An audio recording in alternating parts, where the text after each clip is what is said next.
Between the 1970s and 80s, the unveiling of numerous child trafficking rings took place. Unfortunately, there were also many children who died at the hands of serial killers during this time, including killers whose names are still remembered to this day. What is not commonly discussed is the possibility of an interconnection between these serial killings and the large networks of child trafficking that occurred within the same time period. In 2011, at the age of 83, a man named John David Norman died while in state custody. Although not much is known about Norman's childhood and teenage years, he spent much of his later life in and out of prison for multiple offenses as a sexually violent predator and pedophile.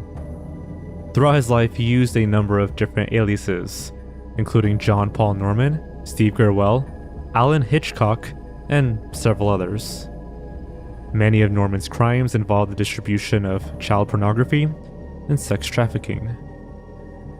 However, Norman's access to a wide network of both clientele and children, as well as his alleged ties to serial killers Dean Corll and John Wayne Gacy, positioned Norman as the centerpiece of a greater conspiracy. Norman was arrested twice in Houston in 1954 and 1956 for sexual assault, but it's unknown if he was convicted at the time. The first official records of Norman's convicted sex crimes began in 1960, when Norman was convicted of sexual assault in California in 1963. A few years later, in 1970, Norman was convicted in federal court for sending obscene literature through the mail. He received a 15-month prison sentence for the federal charge. After serving a sentence, records indicate that this was only the beginning of his mission to establish a nationwide network of homosexual prostitution and pedophilia.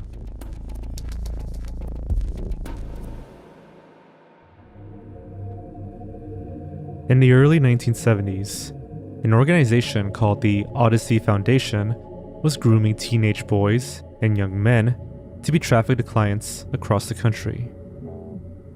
The organization referred to these boys as fellows and photographed them for booklets that were advertised to, quote, sponsors, who would then choose and pay for their company. The fellows were trafficked across the country to meet and stay with the sponsors for 1 to 3 days on average, before traveling to the next sponsor. At some point, a man in San Francisco tipped authorities about the organization. On August 13th, 1973, it was John David Norman's apartment at 3716 Cole Avenue that Dallas police raided based on this tip. During the raid, police seized booklets bearing the name International, which contained photographs and contact information of the teenage boys and young men, or the fellows. Police also seized 30,000 index cards listing between 50,000 and 100,000 clients located in 35 US states. The amount of confiscated material was enough to fill a pickup truck. As profound as this discovery was, what makes it even more astonishing is the fact that, following the transfer of the index cards to the government, they were ultimately destroyed by the State Department. Some consider this to be a significant cover-up. In May 1977, Dallas Police Lieutenant Harold Hancock told the Chicago Tribune that prominent public figures and federal employees were among the names found in Norman's client list. State Department Counselor Matthew Nemetz confirmed that the department indeed received the cards and destroyed them after determining them to be, quote, not relevant to any fraud case concerning a passport. In the end, Norman was charged with possession of marijuana, conspiracy to commit sodomy, and contributing to the delinquency of a juvenile. He was released on bail, after which he fled to Homewood, Illinois, a suburb of Chicago, in late 1973, and began using the name Steve Gurwell.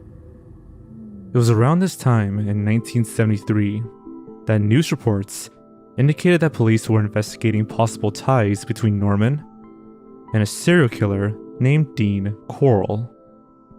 Corll's family had previously owned a candy factory in Houston Heights, and he had been known to give free candy to local children, which earned him the nicknames the Candyman and the Pied Piper. During his activity between 1970 and 1973, it is said that Corll murdered a minimum of 28 teenage boys and young men between the ages of 13 and 20 in Houston and Pasadena, Texas. These crimes became widely known as the Houston Mass Murders, with the victims collectively given the group name the Lost Boys. Dean Corll did not work alone. In 1967, Corll befriended a boy named David Owen Brooks, who was 12 years old at the time. Brooks initially became part of a small crowd of youths that spent time at Corll's candy factory, and even joined Corll on regular trips he took to South Texas beaches. Brooks claimed that Corll was the first adult male who did not mock his appearance. Whenever Brooks told Corll he needed cash, Corll gave him money. But over time, Corll's urges led him to gradually groom Brooks into developing a sexual relationship where Corll would pay him with cash or gifts in exchange for pleasure. In December 1970, Brooks entered Corll's apartment unannounced. Corll was sexually assaulting 2 teenage boys who were strapped to a 4-poster bed. Brooks was promised a car in return for his silence, and he accepted. Corll later purchased a green Chevrolet Corvette for Brooks and admitted to murdering 2 boys. He then offered Brooks $200 for any boy he could lure to Corll's apartment. Brooks accepted his offer and officially became his accomplice. In high school, a boy named Elmer Wayne Henley had become friends with David Brooks. The two often played together, and Henley eventually became aware that Brooks spent a lot of his free time with an older man. By the winter of 1971, Brooks had lured at least 6 teenage boys to Corll's various addresses, although Henley had no knowledge of Brooks' activities with Dean Corll. It was around this time that Brooks decided to introduce Henley to Corll, no doubt intending for Henley to become Corll's next victim. However, it seems that Corll saw potential in Henley. Instead of killing him, they began spending time together. It's quite possible that, by this time, Henley may have already connected the dots. He had noticed the pattern of disappearances that were occurring in his hometown. Corll told Henley that he belonged to an organization based in Dallas which recruited young boys for a child sex slavery ring, and offered Henley the same fee as Brooks, $200 for any boy that he could lure to Corll's apartment. On August 8, 1973, Henley brought a potential victim named Timothy Curley to Corll's home, claiming that they were going to a party. Before Corll was able to confine Curley, the pair left Corll's home to buy some sandwiches. Upon returning, Corll noticed that they had brought with them a 15-year-old girl named Rhonda Williams. Corll was furious and told Henley in private that he had, quote, ruined everything. However, Corll waited before acting. Once the teenagers had fallen asleep from a night of drinking and smoking, he bound and gagged all of them. Henley pleaded for his life and promised to participate in the torture and killing if Corll released him. Corll agreed and untied Henley. Behind Corll's back, Henley took the pistol and ordered Corll to stop. However, Corll did not listen, and Henley ended up shooting him 6 times, killing him. 2 years after these events, police investigations would reveal pictures depicting 11 of Corll's victims during a raid on a child prostitution ring. This, among other details, led to the possibility of a connection between John Norman's Odyssey Foundation and Dean Corll's killings. Mere months after the Corll case became news, Norman left Texas. Was the publicity a contributing factor to Norman's decision to move? Coral also had many addresses, money to buy Brooks a car, and money to pay the boys for each victim. This indicated the possibility of an additional income source outside of his job as an electrician. Was he taking pictures of the boys before murdering them and selling the pictures to the Odyssey Foundation as CP? These are questions that remained unanswered. But even so, the possibility of a link between these two cannot be discarded. Returning to John Norman's activities, it was mentioned that after his release in Dallas, Norman fled to Homewood, Illinois, and went by the name Steve Gurwell. On November 14th, 1973, Norman was arrested and charged with 5 counts of indecent liberties with a child and 8 counts of contributing to the delinquency of a minor. In less than 3 months, Norman had sexually abused 10 teenage boys. 3 years later, in the spring of 1976, Norman was bailed out of Cook County Jail for $36,000 by an unknown person in California. He was still awaiting trial on charges for his crimes in Homewood. In December of the same year, he was sentenced to 4 years in prison and sent to Pontiac Correctional Center. However, before he was released on bail from Cook County Jail, he had already started his next mission. Using the jail's printing press, he published a newsletter called Hermes. This newsletter was for a new plan, which he called the Delta Project. According to Norman, the Delta Project aimed to, quote, provide educational, travel, and self-development opportunities for qualified young men of character and integrity. The newsletter claimed that Delta dorms were being established across the US, with each dorm having 2 to 4 cadets, overseen by a Don. Though it was alleged that the cadets were underage male prostitutes recruited in Chicago, Norman denied that Project Delta was sexual in nature. Police later investigated and determined that the newsletter had 5,000 subscribers and grossed over $300,000 per year. Norman was paroled in 1977, but less than a year later, in June 1978, he was arrested again in Chicago for having sex with 2 underage boys from a local foster home and taking pornographic pictures of both. One of the boys told investigators that they were going to be sold to a Canadian Don, and that Norman had been waiting for plane tickets.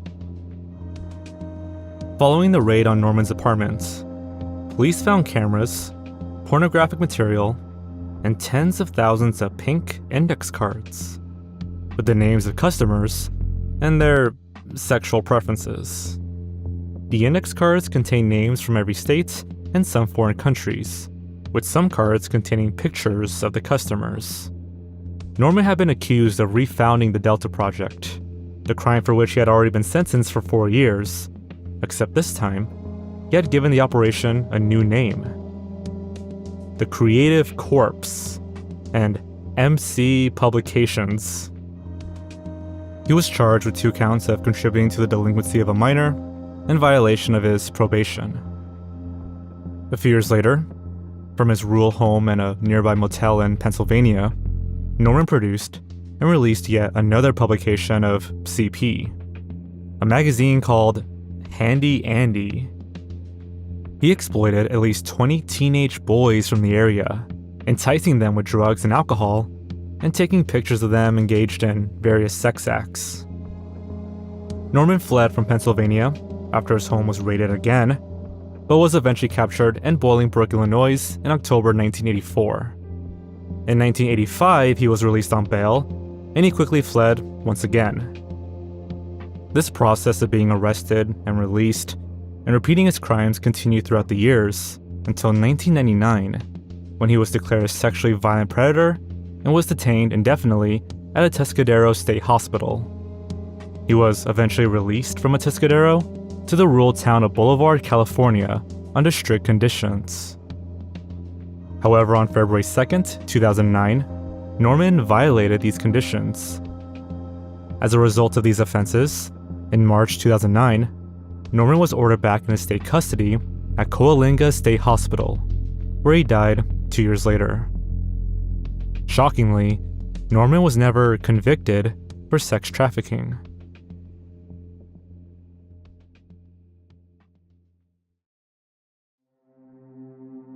Around the same time that Norman had been active, there was another serial killer going rampant in Chicago, and you may have heard of this one. He was known as the Killer Clown, due to his routine of dressing up as a clown prior to becoming a serial killer.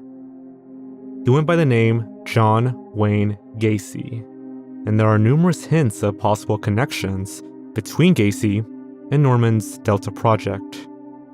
Between 1972 and 1978, Gacy had raped, tortured, and murdered at least 33 teenage boys and young men in Norwood Park Township near Chicago, Illinois.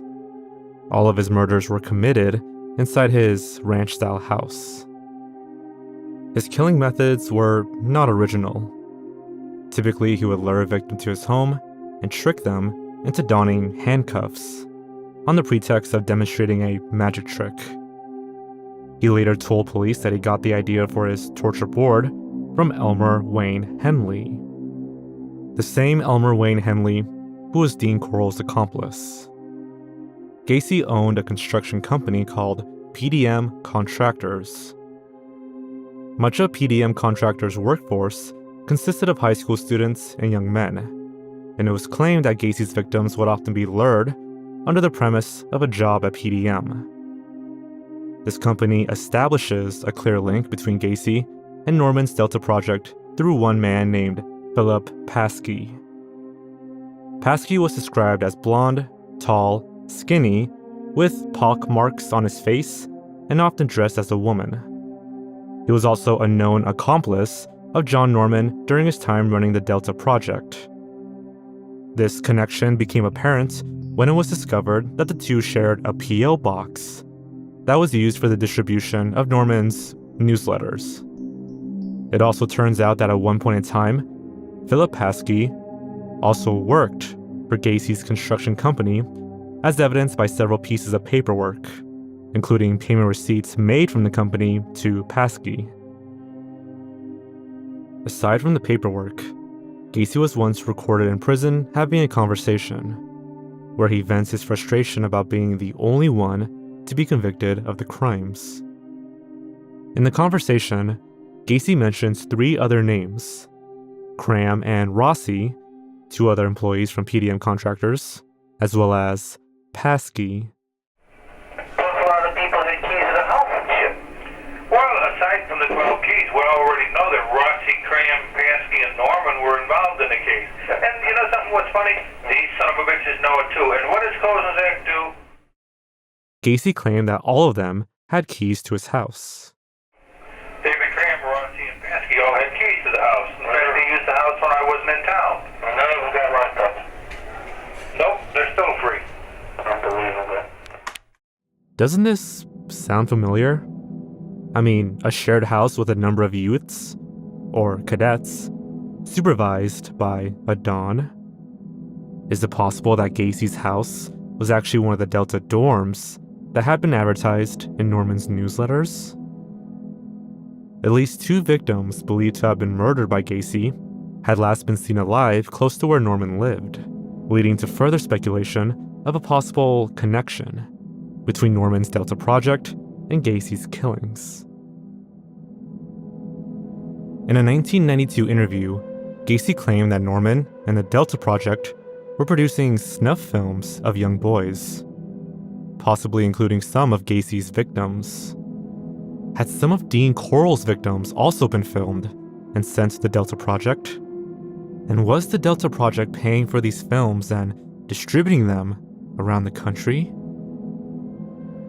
A lot remains unknown, but Gacy's testimony surely raises a number of questions on the matter. Gacy remained adamant that someone else had performed killings in his house. Given his connection to Paskey, it's hard to ignore these claims, since Paskey is also a known killer. Ultimately, Gacy was convicted for 33 murders. At the time, this was the largest number of homicides by a single individual in the United States legal history. On March 13, 1980, Gacy was sentenced to death. He was executed by lethal injection on May 10, 1994.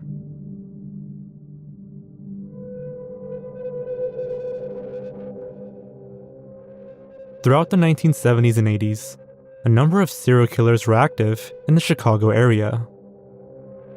At the same time, the Delta Project, a nationwide child sex trafficking ring, was exposed through numerous raids on John D. Norman's various apartments over the years.